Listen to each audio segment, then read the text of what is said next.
கொல்லப்பட்டவர் கேரள மாநிலம் மலப்புரம் மாவட்டத்திற்குட்பட்ட பெருந்தல்மண்ணா பகுதியைச் சேர்ந்த வைஷ்ணவி.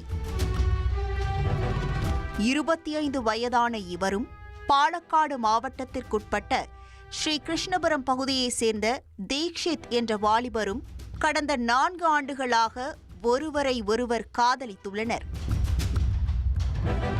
அதனைத் தொடர்ந்து கடந்த ஆண்டு இரு வீட்டார் சம்மதத்துடன் திருமணமும் செய்து கொண்டுள்ளனர்.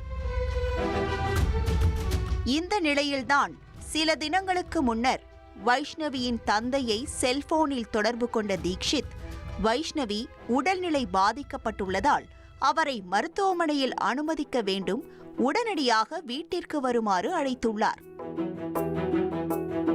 இதனால் அதிர்ச்சி அடைந்தவர்கள் விரைந்து சென்று தீக்ஷித் வீட்டில் மயங்கி கிடந்த வைஷ்ணவியை மீட்டு அருகிலிருந்த தனியார் மருத்துவமனைக்கு கொண்டு சென்றுள்ளனர்.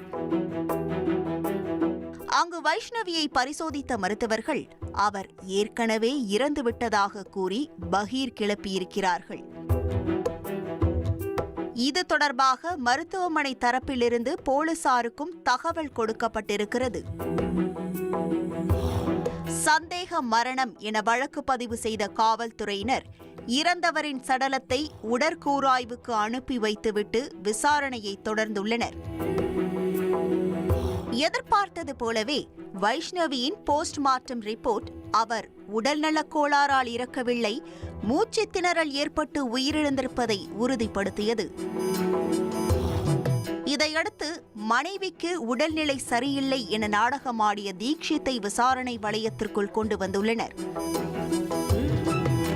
ஆரம்பத்தில் பல கதைகளை கூறி மழுப்பிய தீக்ஷித் ஒரு கட்டத்தில் மனைவியை கொன்ற உண்மையை ஒப்புக்கொண்டிருக்கிறார்.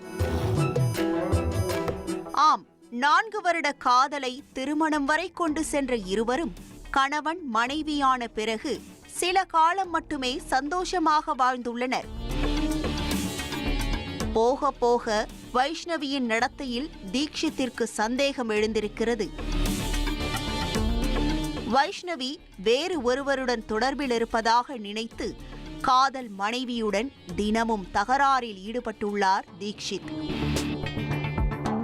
இதனால் சமீப நாட்களாகவே கணவன் மனைவிக்குள் சண்டை சச்சரவாகவே நாட்கள் நகர்ந்துள்ளது.